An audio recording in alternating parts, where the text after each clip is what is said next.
મનમાં કેટલા બધા વિચારો અને ડાઉટ સાથે મેં મારી બીજી ફ્લાઇટ પકડી. વિચારતી હતી કે જે થશે એ જોયું જશે.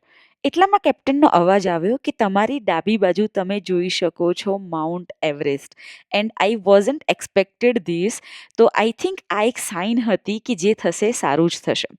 લેન્ડ કર્યું મેં બેગડોગરા એરપોર્ટ અને ત્યાંથી મારી પાસે બે ઓપ્શન હતા, કાં તો હું ગેંગટોક જઈ શકતી હતી કાં તો દાર્જિલિંગ.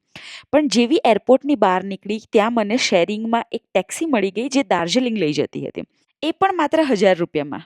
મારી સાથે ટેક્સીમાં રાજસ્થાનનું એક ફેમિલી હતું કે જે ફરવા માટે દાર્જિલિંગ જતું હતું. અમે બહુ બધી વાતો કરી, રસ્તામાં મસ્ત ચા પીવા માટે ઊભા રહ્યા અને ત્યાં આ ક્યુટુ ડોગી મળ્યા અમને. જેમ જેમ ડ્રાઈવરની ગાડી આગળ વધતી જતી હતી એમ એમ મારામાંનો કોન્ફિડન્સ પણ પાછો આવી રહ્યો હતો. એન્ડ ફાઇનલી રાત્રે 8 વાગે અમે લોકો પહોંચ્યા દાર્જિલિંગ. રાત્રે રૂમમાં જ ડિનર ઓર્ડર કર્યું અને મસ્ત પેટ ભરીને ખાધું. અને રાત્રે મારા રૂમમાંથી કંચનજંગાનો આટલો બ્યુટી